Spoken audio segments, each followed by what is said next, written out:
got to find that thing that you get out of bed every day and say, hey, you know what? I love what I'm doing. No job's perfect. Every job has BS. Every job has nonsense and politics and everything else.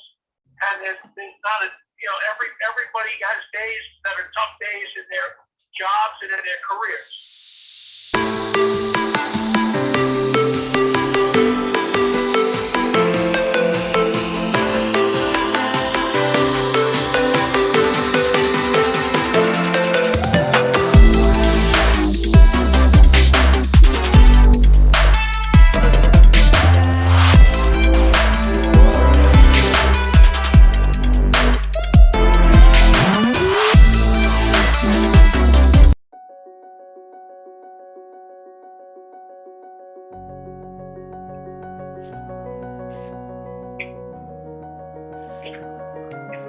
Hey everyone, welcome back to another episode of the Hero's Journey podcast.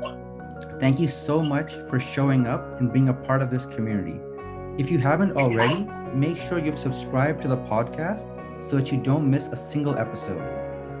I am without words right now about today's guest. I've been dropping hints on social media for a while, and I'm beyond thrilled to introduce today's guest. And I was thinking the best way to introduce today's guest is by having him say two of his most famous and popular one-liners. I'm sure that's going to give it away. So why don't we start with that mystery guest?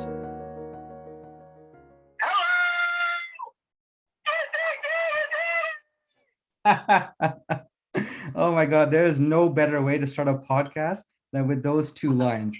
I am so privileged and grateful to introduce today's guest, the coach himself, Jack Armstrong. Jack is... My pleasure. Glad to be on. Honored to be with you. Thank you so much. And so Jack is entering his 24th season with the Raptors organization and will serve as an analyst on all TSN and TSN 1050 Toronto games. In addition to his duties with the Raptors, Jack is a studio analyst at TSN for the NCAA Tournament, the NBA Finals, and the NBA Draft, and a television analyst for NCAA basketball on CBS Sports Network, Comcast, Empire Sports Network, Fox Sports, MASN TV, and New York MSG. He's been nominated by the Canadian Screen Awards for Best Sports Analyst in a Sports Program or Series 4 times, winning on 3 occasions. He's also been nominated for an Emmy for his work on Liberty telecasts on MSG TV Network during the 2002 season. So Jack, again, thank you so much for taking the time out of your busy schedule. And I know your time is tight, so we're going to jump right into things. I wanted to start by asking you, what was that moment where you knew that you wanted to pursue a career in basketball? Well,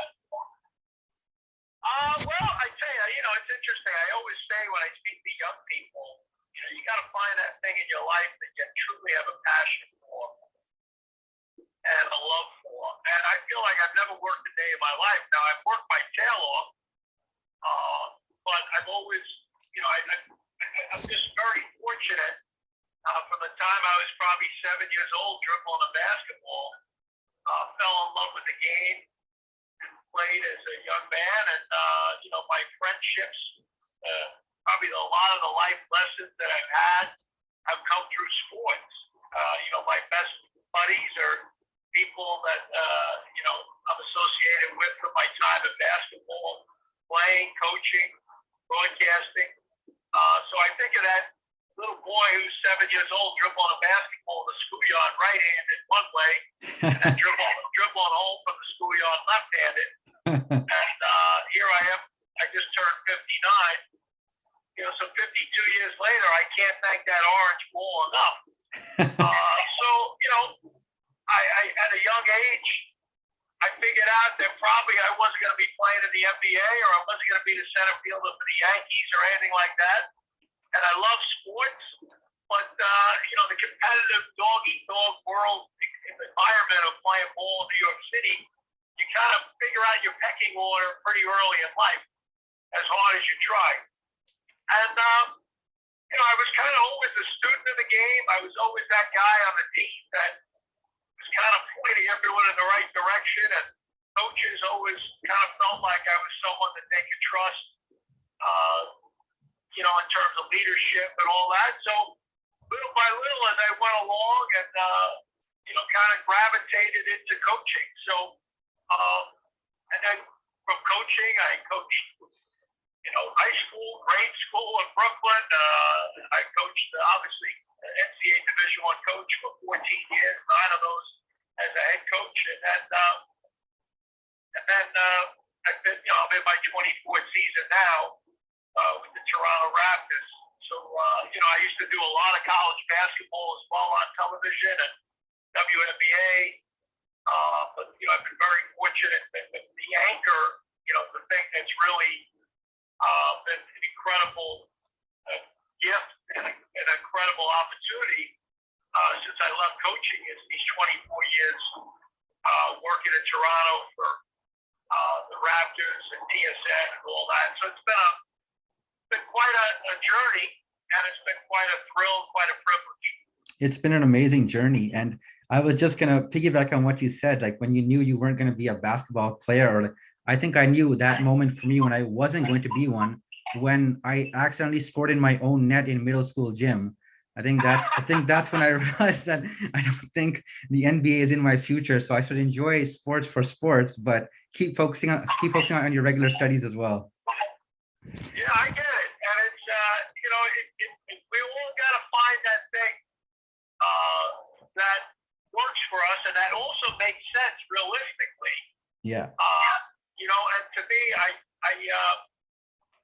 it's worked out really well. I mean, it's worked out incredibly well that, I've been able to have a career, 2 different careers in the sports business, coaching and now broadcasting, and 52 years of experiences of friendships and relationships and life challenges and life lessons sports provides you.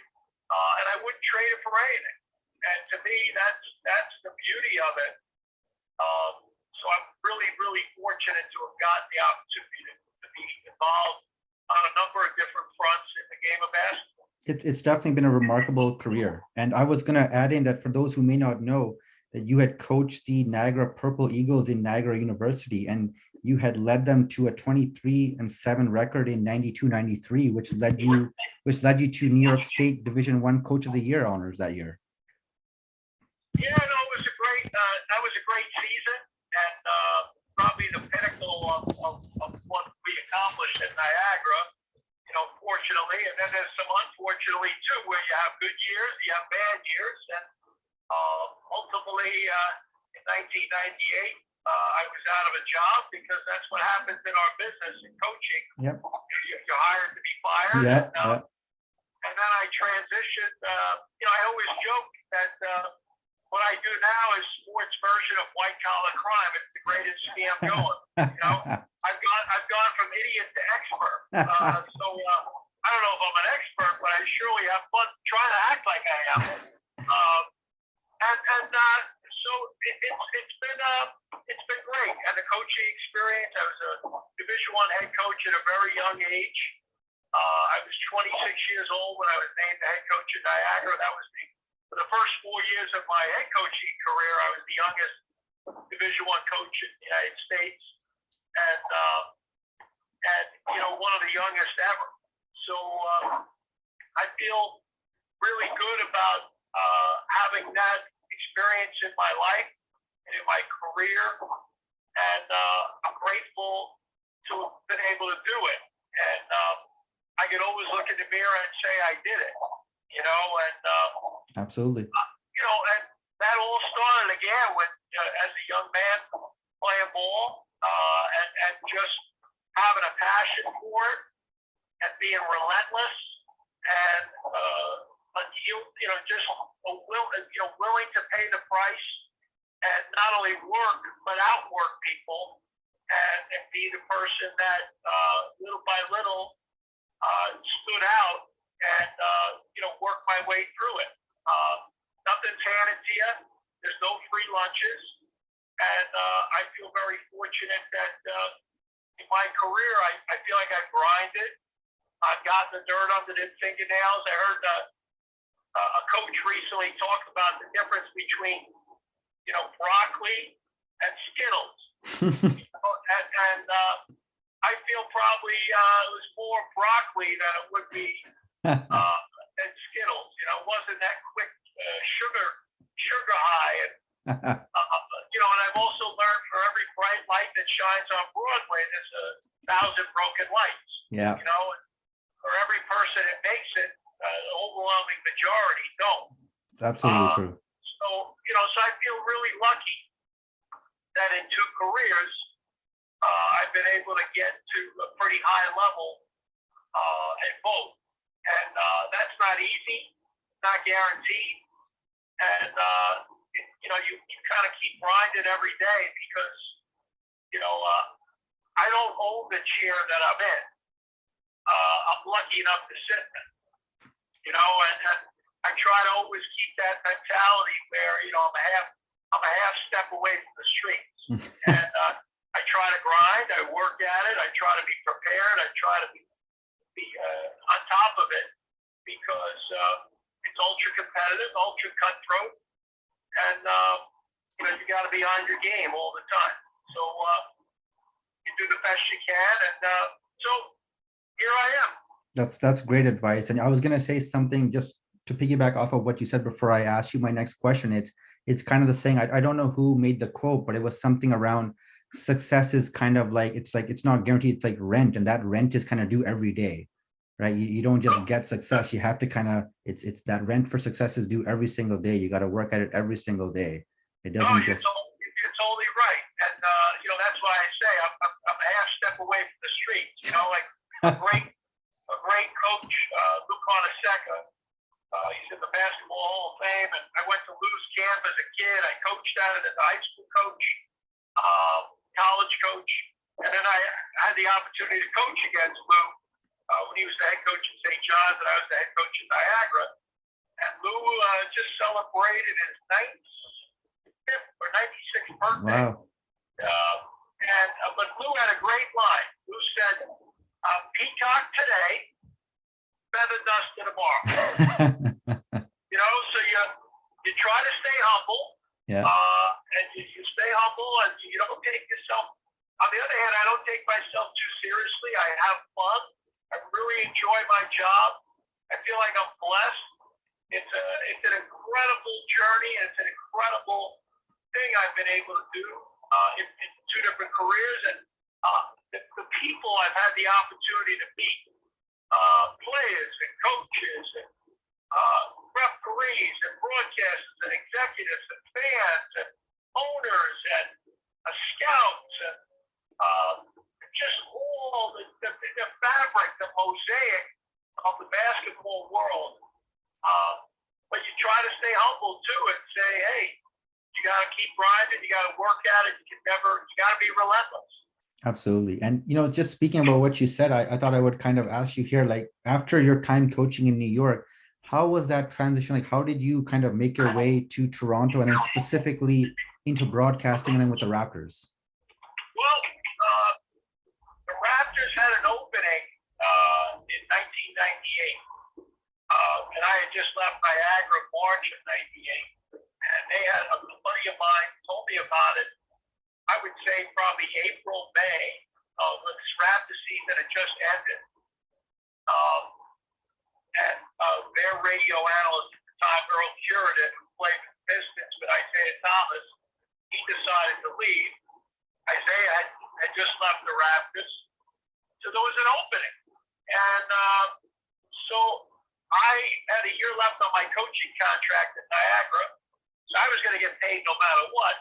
So I said, you know what? I'm burnt out. I'm exhausted. Long journey. I need to kind of recharge my batteries and take a little sabbatical for a year.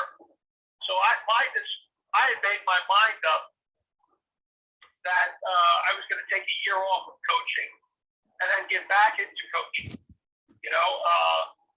So I had the opportunity to interview with a bunch of networks in the United States to do college basketball, and I was very fortunate to get hired by MSG New York and Network in New York, Fox Sports in New York, ESPN Regional, Empire Sports Network in upstate New York, a number of the different college packages. And while that was going on, I had the rap, one thing led to another, and Nelson Millman at the time, who was the program director of the Fan 590, I did a demo tape and sent it in, and had a number of my basketball contacts call Nelson and recommend me, which always helps. So he was getting calls from some pretty prominent basketball people. And not only him, but people at the Raptors, Glenn Grunwald popped up a lot of the general manager, assistant GM at the time. And I had my basketball contacts call them as well. And, one thing led to another. I had the opportunity to interview, and Nelson made probably one of the biggest mistakes in his life and hired me. So he hired Chuck Swirsky and I. Right. And Chuck and I started, that was the 50-game lockout season. Right. So the 98-99 season. So we got hired in the fall of 1998. And then we actually didn't do our first real game until February 99. And that was Vince Carter's first game as a Raptor and Paul Pierce's first game as a Celtic. Wow. And meanwhile, I had coached against Paul Pierce when he was at Kansas, when I was the head coach at Niagara. So, and now both of those guys, Paul's in the Hall of Fame, and Vince will go in there soon enough. Absolutely. So, those guys are going to the Hall of Fame. I'm not sure if Chuck and I will, but those guys got in. So here I am, 24 years later, and I've worked 10 years with Chuck and had a great time with him. And now, I've had the good fortune in the last 14 years on television to work with Matt, and also on the radio side to work with Jonesy. So I've had three great partners in Toronto in terms of as a game analyst to work with, and they're unbelievable people. And I've learned a lot from all three of them.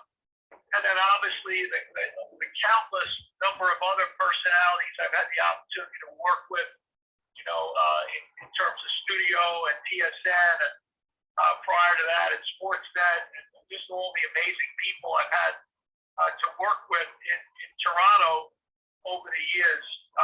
It's been a great gift in my life because so many of these folks are dear friends now as well. It's absolutely a remarkable journey, and I was gonna say, like, this the whole broadcast team. It's become kind of like our weekly tradition to watch you guys, calling the games. And it's funny, actually. I actually met Paul Jones at Humber College Gym one time, very briefly in 2019. It was like the fall time. I think he was there.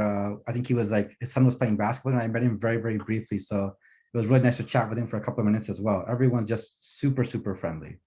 Yeah, no, Paul's a real gentleman and a great basketball man, has a ton of passion for the game, and Jonesy and Matt and Sherm and Leo and Eric and all our crew, Kia, Kate, Kayla, everybody, Sam, and I had the good fortune. I worked for years with Brad Fay at Sportsnet, and Nikki with TSN. I worked with her on the radio with Sportsnet, and Josh. Rod Black. We've had so much. I've had some incredible people to work with, and I'm very fortunate. Yeah, it's like I said, it's really like one big family, and I just wanted to kind of segue from there. You kind of being a coach, and if we think about a more modern day coach who works in a corporate environment, what would you maybe say are three qualities that make up a good coach or leader? Well, I think a very important thing today, more than ever, is you got to be an amazing communicator. Yeah. You got to dot the I's, cross the T's with people, and you have to. I have a term I use all the time: rules without relationships equal rebellion. Rules with relationships That's amazing. I love it. So to me, if you want to inspire your people, connect with your people, have them collaborate and work with you, then you got to show them not only that you're smart and you're talented at what you do, but you got to show them that you care about them as on a human level, that you create a partnership. I always say, having been in the NBA now for 24 years, and I've had the best seat in the house to watch the human drama unfold, I would say, that it's very important today as a coach that you have to have a partnership with your top three guys and coach the team through those guys. You look at Greg Popovich in San Antonio, he coached that team through Tim Duncan, Tony Parker, and Manu Ginobili. Now, you got to connect with every guy. But most importantly, you got to connect with the top people. Yeah. Because if you don't have buy-in from them, it's hard to get buy-in from anyone else. It trickles down. Yeah, it absolutely has a trickle-down effect. So, you got to be able to connect with everybody and treat everyone well. So, they not only have to respect you, but they got to like you a little bit too. Yeah. And, I would say years ago, in leadership and in coaching, maybe that wasn't as big a deal. People could operate, hey, I'm the boss, I'm the teacher, I'm the principal, I'm the coach, whatever it may be. And some of it was by fear, some of it was by intimidation or just by title, whatever it may be. And but I think our society's different. I think people are different now. And I think it's one of those things now that you got to really connect on a human level.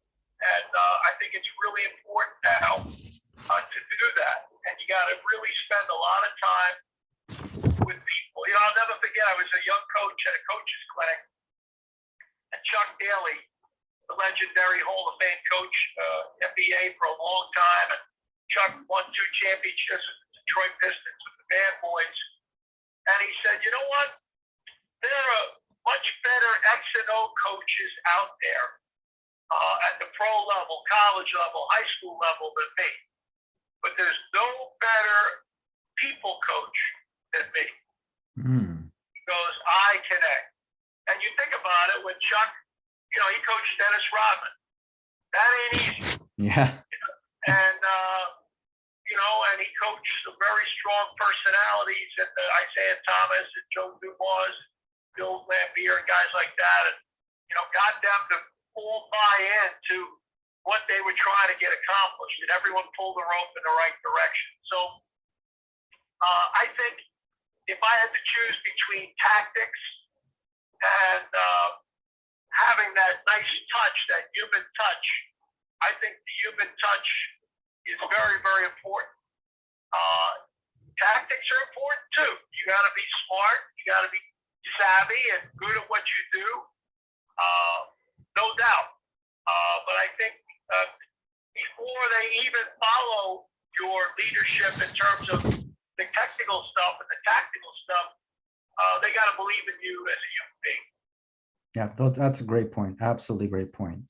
And going off of that, I wanted to ask you, what would you say has been your best accomplishment to date, or what would you say you're most proud of?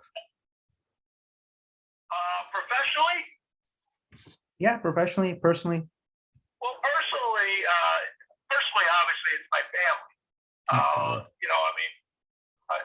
My wife is the former women's soccer coach at Niagara University. She's a Division I head coach as well, and women's basketball assistant as well. And so she coached Division I and II sports. So obviously, proud of my family. My wife and I adopted 3 boys, and 2 of them are university graduates now. My youngest guy is in his last year. He's a senior. So I'm proud of my 3 boys. Proud of my family. I'm proud of my where I come from in Brooklyn, and being the son of 2 immigrant parents from Ireland, being first generation, living the dream, And that could be the Canadian dream, the American dream, whatever it may be.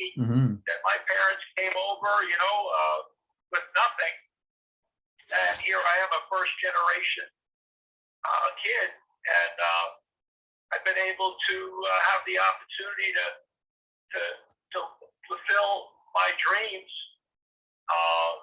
in both Canada and the United States. So I'm really, really lucky. So I'm proud of, I hope I've been a good son, a good brother, a good friend, a good mentor, a good husband, a good father, a good uncle, whatever the case may be. I mean, that's the most important thing. Absolutely. I learned a long time ago, a man can achieve great wealth, stature, and position in society, yet fail as a person. So well said. So it's very important to me on the human level, on the people level, that I do the best I can in those categories. Am I perfect? Far from it. I've failed in every single category you can imagine. But you just keep getting up every day, you keep grinding, you try to be better at everything every day in terms of your connection with people. And I think probably my professionally is having two careers where I was a young Division I head coach who had the opportunity to win 100 games, and but I lost 4, unfortunately, that I won. But I'm proud of the fact that in my 14 years as a college coach, 4 at Fordham University in New York and 10 at Niagara, that every one of our guys that went through our program got this degree. So I feel good about the 14 years as a Division I coach that had 100% graduation rate. And, I didn't cheat anybody. I wasn't using anybody. I can look at the mirror, and more importantly, I can look at them, and they know I had their best interest at heart. Did we always agree about everything? Absolutely not. It's like a parent with your child. It's tough love. Yeah. There's going to be conflict and disagreements, but that's all part of getting people to grow. You tell them what they need to hear rather than what they want to hear. That's tough love. But I'm proud of that. And then I'm also proud of the 24-year career I've had as a broadcaster, and obviously culminating with working in Toronto for the Raptors and TSN and winning an NBA championship and having the good fortune to call Game 6 against Golden State for the largest television audience ever to watch a basketball game in Canada. Yep. With that on TSN, and the Raptors win an NBA championship. That was an absolutely special moment that I'll never forget. But every day has been special. Not just that night, but every day has been special. Having to work, feeling like I've become an adopted citizen of the city of Toronto, the province of Ontario, and the country of Canada. 100%. People have welcomed me and treated me beautifully, and the Canadian people are just warm, loving, kind, classy people, and I'm just so grateful for that opportunity. So I guess to answer your question, those would be probably some of the highlights and things I'm most proud of. Those are great answers. And just to piggyback as we're winding down, you mentioned the Raptors winning the championship and parade. Would it be accurate to say, would you say that's your favorite Raptors memory, or do you have another one that's kind of takes the cake as the favorite, maybe, that stands out? Wow. Obviously from a winning perspective, that would be, the icing on the cake or the cherry on top of the ice cream sundae, or whatever way you want to describe it. That would be the pinnacle. Yeah. But I remember so many just experiences and the people.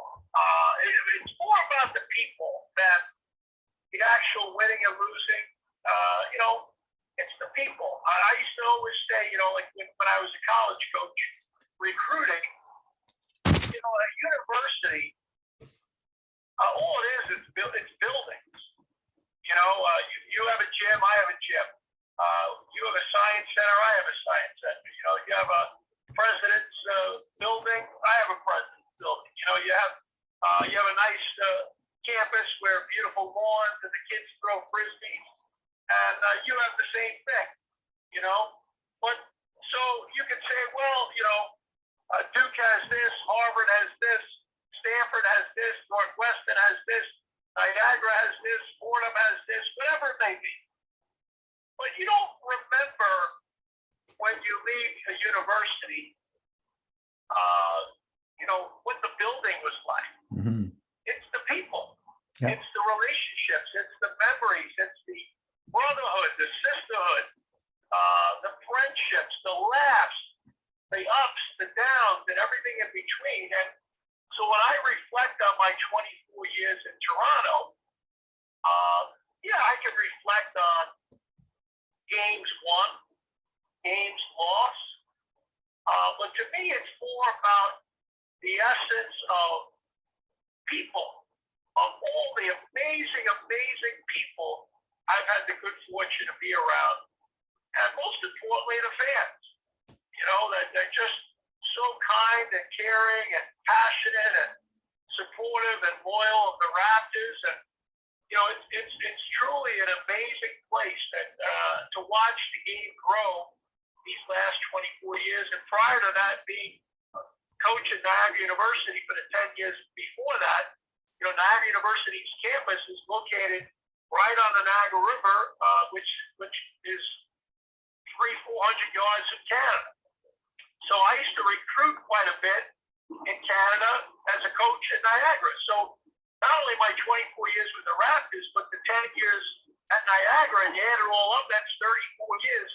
To see where basketball has come from 1988 when I arrived at Niagara to now 2022, to see it just absolutely blow up. And I'm not even talking about the Raptors. I'm talking about Canadian basketball. Yeah. And the fact that Canada is number 2 in the world in representation in the NBA, and you know, how it's the fastest growth sport along with soccer in Canada. And you know, the thing is just absolutely booming. So to be an ambassador for that and to have just a little small part in the growth of it, you know, I always say I'm the caraway seed, the bakery of life. I'm just a little speck. But I'm proud of the fact that, you know, I've been able to be part of people's life now from a generational perspective, in terms of their experience of consuming basketball. And not only the NBA, but collegiate basketball, when we do the NCAA Tournament and all that. And to see so many young ladies and young guys taking up the game. And everyone talks about the Vince Carter effect. Yep. But you look now, and the Raptors won the NBA title, and you know, just where this thing's going to go from there, and how many little girls and little boys got hooked on basketball just a few years ago. Yeah. And you know, I think we're going to see an even bigger bump and a bigger boost as we go along. So to me, I'm just proud of so many of those things, and I'm so excited about where the Raptors are positioned as the lone Canadian team in the NBA, and where basketball is positioned as a sport in our country. And I'm just super enthusiastic about it. And I think, you know, the sky's the limit, and the best is yet to come. I agree. I think a lot of people are going to, just like the players today who said Vince Carter got them excited about basketball, they're going to look at the 2019 championship and they're going to say that was their starting point where they got excited about the game. And that's you know, and you think about it, you know, and it's funny, I chat with, you know, Jonesy and Leo and guys like that who are, you know, in their 60s. And, you know, and obviously Leo was a great player. Paul was a tremendous university player in his own right. And talking to them about, you know, being a kid growing up in Toronto, and, you know, the Buffalo Braves, but now the LA Clippers playing, you know, some games at Maple Leaf Gardens. And that was their only connection to the NBA. And, you know, not being able to get college basketball on television, and a very small, limited number of NBA games. And to see where now in Canada, I don't care want, or Prince Edward Island, or Vancouver, or Calgary, or whatever, you're able to consume NBA basketball, college basketball, WNBA basketball, women's college basketball, university basketball across Canada, college basketball across Canada on a daily basis. And it just overwhelms what a 9-year-old Leo Routins or a 11-year-old Paul Jones could experience. Absolutely. Back in the 70s and 60s. So to me, kids the world's such a smaller place now. So it's really, I value what we do because we're that conduit, we're that connection on a daily basis to people in terms of how they view and hear and consume the sport. Absolutely. I couldn't have said it better. And as we kind of wind down here, I want to ask you, you touched on this, and I was so glad you did, because that was the first thing you said. And I wanted to ask you, what would you say to someone who maybe doesn't know how to uncover what they're passionate about? A lot of people, if they have a hard time, and you talked about that early on, I'd love to get your kind of take on that. What would you suggest or say to them? Well, a few things. Number one, I would say that there's a difference between having a job and having a career. Now, there ain't nothing wrong with having a job, because we all got to pay the bills, we all got to grind, and you should be proud of that because you're holding up your end of the bargain and you're doing your thing. At the same time, if you can do something as well and call it a career that you kind of have a passion for, that could be sports, that could be music, that could be art, that could be law, that could be medicine, that could be social work. There's a million things out there that you could do. To me, you got to find that thing that you get out of bed every day and say, hey, you know what? I love what I'm doing. No job's perfect. Every job has BS. Every job has nonsense and politics and everything else. And there's not everybody has days that are tough days in their jobs and in their careers. But if you can find that thing that overwhelmingly you enjoy, that brings you joy, then you got to find that and go for it. And I feel like I've had two careers, and I joked earlier, I've never worked a day in my life. And honestly, that's the furthest thing from the truth. I've worked my ass off. And you don't get where you get without doing that. And, a strong work ethic and a willingness to sacrifice and grind and do all that is really, really important. And I'm proud of the fact that I put that time in and I got the dirt under the fingernails and I have the sweat equity. But I would say that that's really important, that finding that thing in your life that you really want to do that. And geez, as I joked earlier, I would have loved to have been the center fielder for the Yankees. Yeah. and the lead off, whatever, but it didn't happen. But we all have talents. We all have something that we can do and contribute in our own way. And so to me, I always, when I speak to young people, I always point to a letter by a famous writer. His name was Hunter S. Thompson. And Hunter S. Thompson went on to become an editor of Rolling Stone magazine, and he was quite the interesting character and a rebellious sort, but a really talented writer. And it's amazing. I always mention to young people, I say, look up this letter, and it's called Hunter S. Thompson, Finding Your Purpose. And Hunter S. Thompson, when he was 22 years old, I think it was 1958, was asked by a friend, I don't know what I want to be when I grow up. I don't know what I want to do. I don't know where I want my life to take me. So Hunter S. Thompson writes a letter to his friend, and when you read the letter, you're going to go, oh my God, how does a 22-year-old guy write this letter? Very deep, very deep. But it's really good. And I always encourage and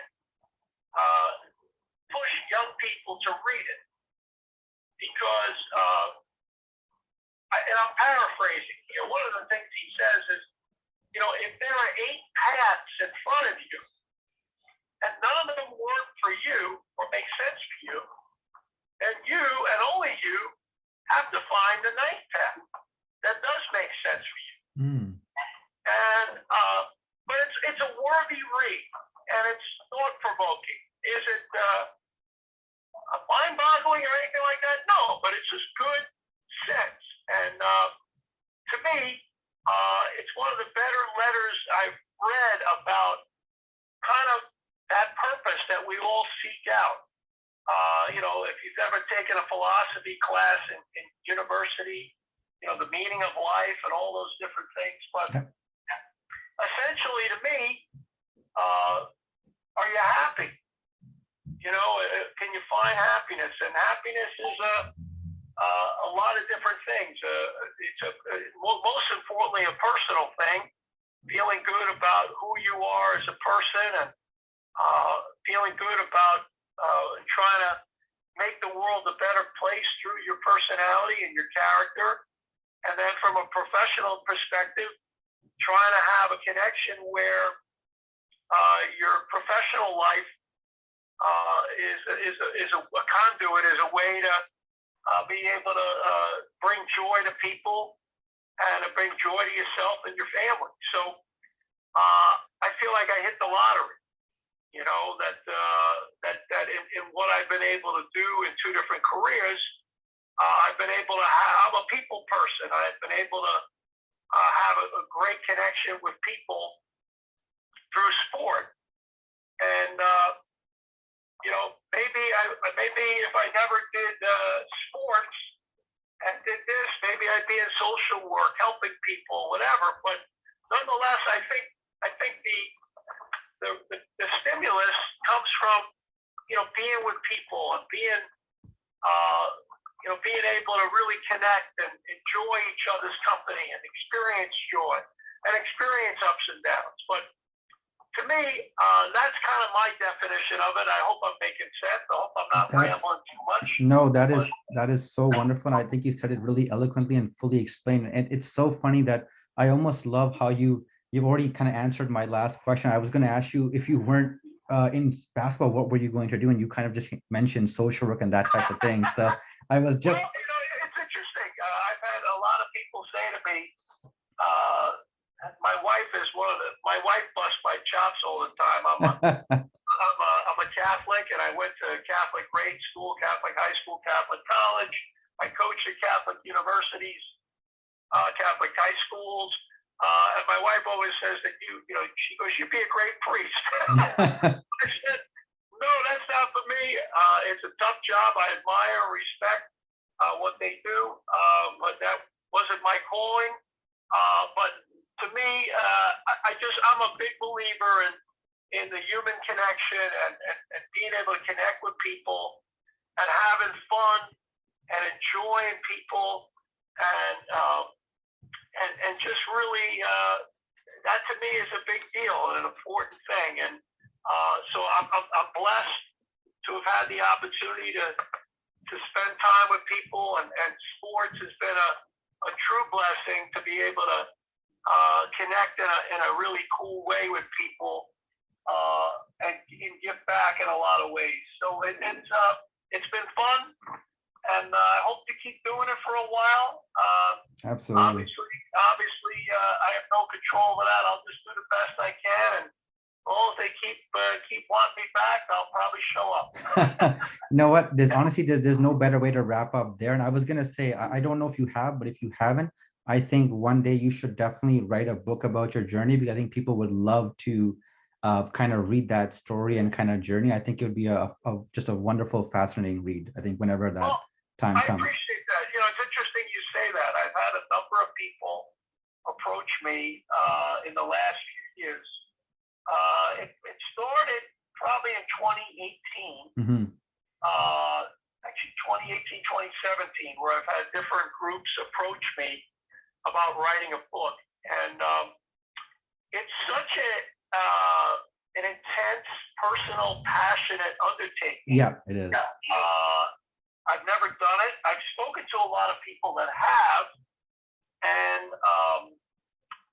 right now I'm just so busy professionally and personally that if I were to write a book, I really want to dedicate myself to it and do a good job doing it. So you never say never, and quite frankly, I'm intrigued by doing it. And at some point in time, I'll probably do it. But I'm just so busy right now, and obviously with the pandemic, Yeah. And you think that you're going to have more time to do stuff, but